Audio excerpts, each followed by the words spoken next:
yoo xam ne wala ay projets yoo xam ne munoo ne lii lay réaliser salaire rek lay fay c'est pour caser de la clientèle politique un état responsable loolu da ko war a évaluer càmbar ko li nga xam ne correspond na ak li ñu soxla dëgg pour état bi dox wasalaam la nga xam ne bokkul ak loolu ñu xool feneen fu ñu koy déployer ça aussi il faut qu'on l'assume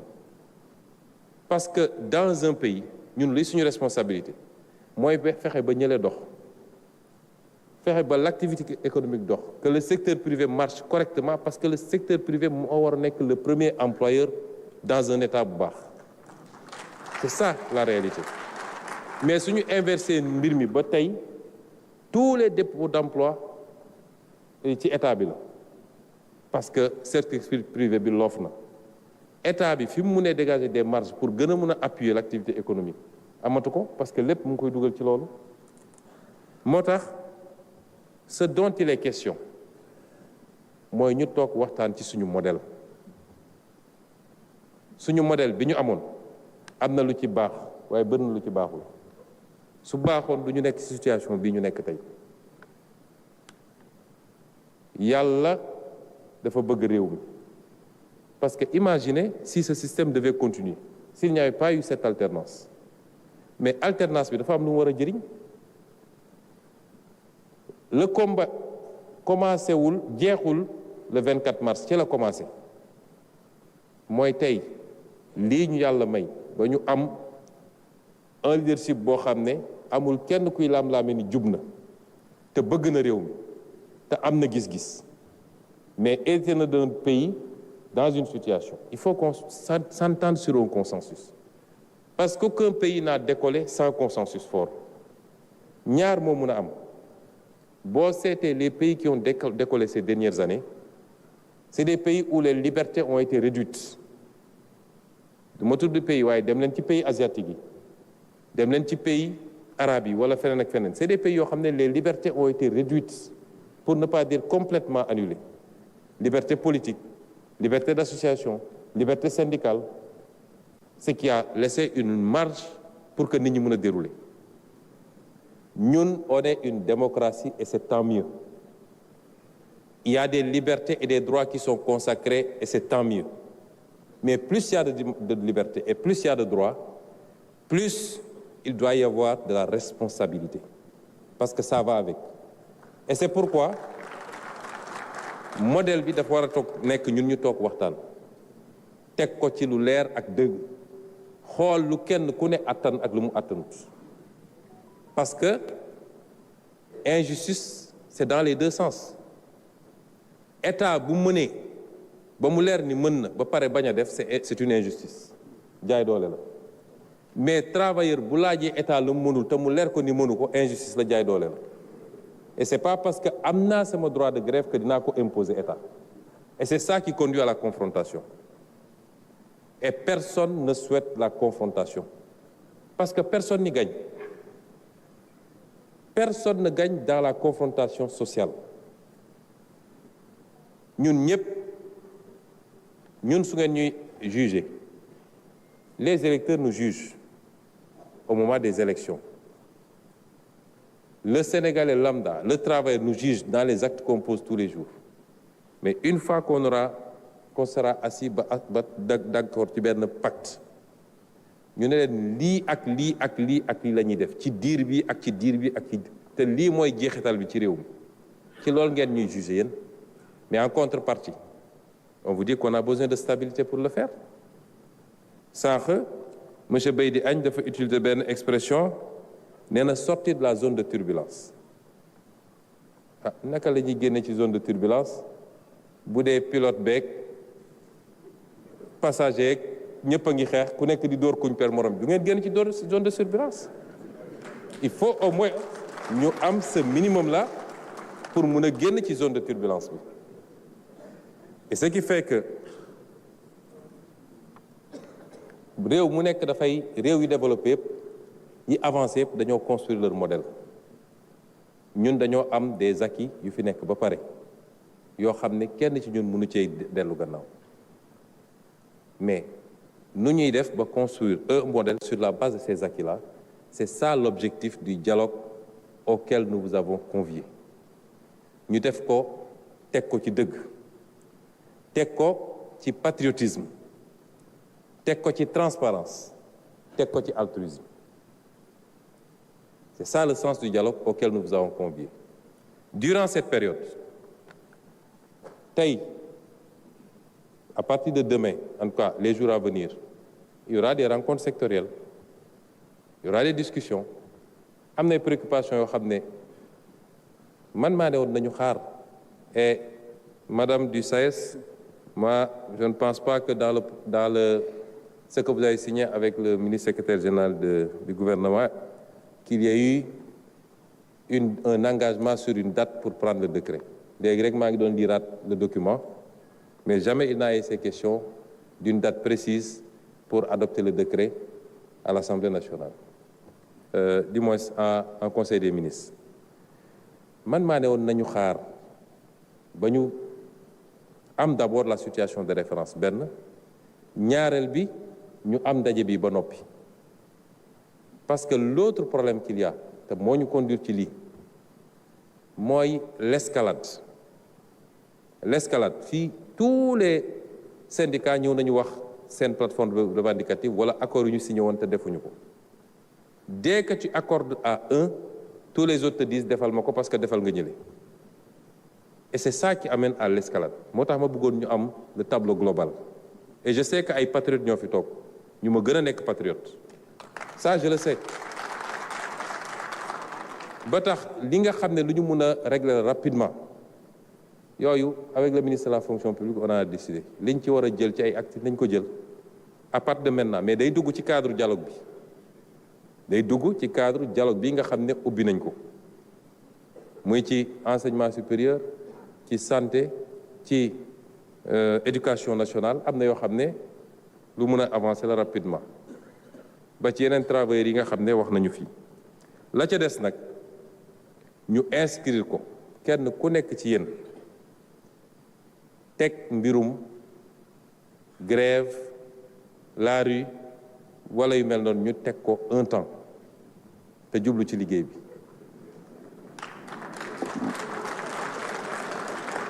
Liggéey bi nag mooy lan neew ñu leen ngeen teg ko rek dem toog seen kër da ngeen koy teg ñëw ñu ànd liggéey suñu tànk seen tànk ngeen di gis li ñuy def bis bu ne ñoo koy defandoo. Ci diggante boobu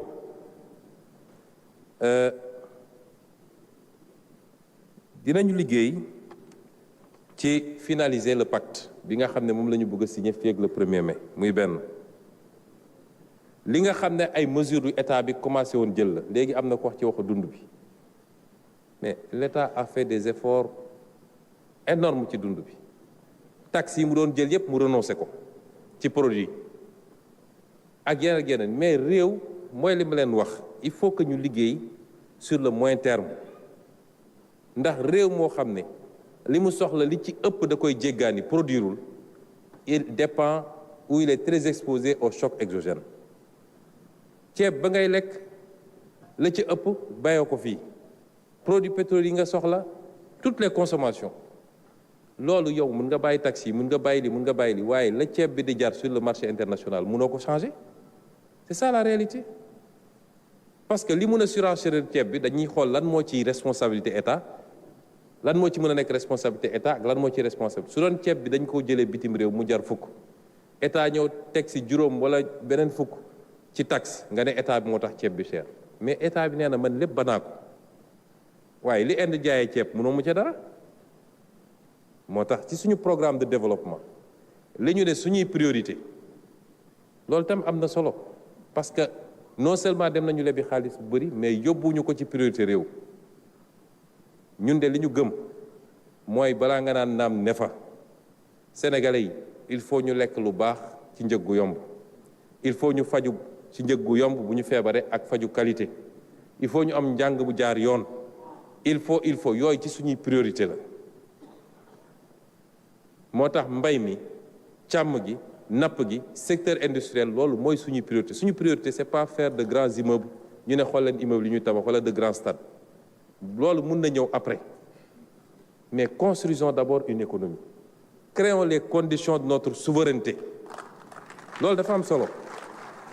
mais noo tabax te loo soxla yaa ngi koy jéggane ci biti munoo fexe ba wàññi njëg yi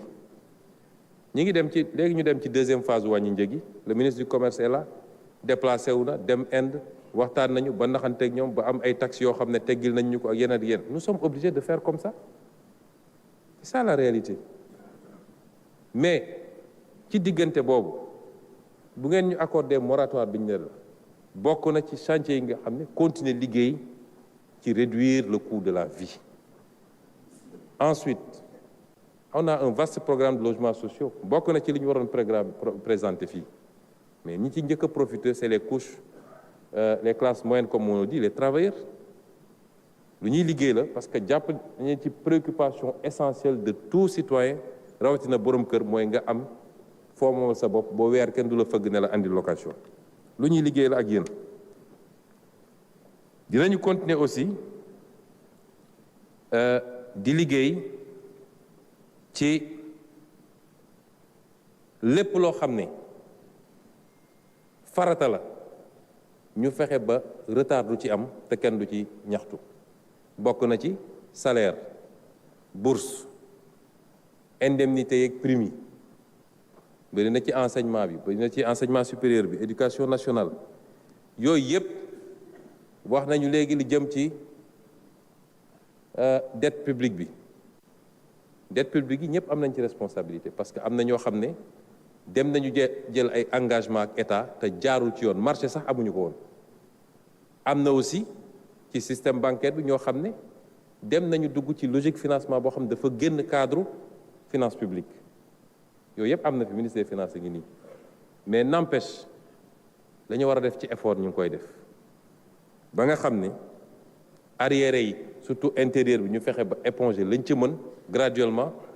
mais surtout fexe ba lii andi yenn problème yi chaque jour te coow di am ñu fexe ba loo non seulement du am retard mais nañ ko def ci anam bu mu gën a rafete loolu tam engagement yi ñu mën a jël la tout de suite et maintenant sur les salaires les bourses les repreneurs des réseaux des universités la dette intérieure des BTP continuer di liggéey sur la baisse des denrées ak yeneen yi ma wax nii ensuite ñu liggéey sur ce qu'on appelait nous le rebasing social mooy tey tout le système social la protection des travailleurs le nouveau code du travail ñëwoon na en première lecture ñu delloo ko ministère bi pour ñu def yenn correction yi waaye les équilibres la justice et l'équité dans les systèmes de rémunération yooyu yëpp on va y travailler ensemble en toute transparence parce que am na loo xam ne li koy andi mooy toog les enseignants supérieurs dañ koy wax yenn saa yi keneen da koy wax yow mun nga nekk classe exceptionnelle wala hors hiérarchie wala leneen nga gis koo xam ne peut-être c'est dans le temps sax qu'il a été recruté avec un baccalauréat mais li may fayeeko yow fayekoo tiers bi il faut qu'on travaille à ce rebasing ba nga xam ne nañu delloo si suñu fonction publique fu mu newoon ñu mën a tracer ba xam ni ku jóge fii dem fii am na lu méngool ku jóge fii dem fii am na lu méngool loolu tam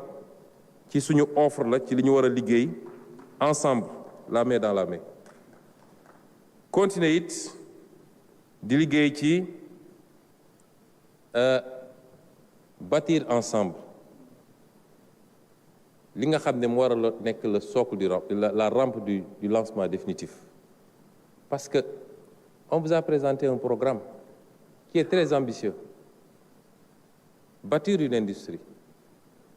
faire vivre nos différents secteurs du primaire mais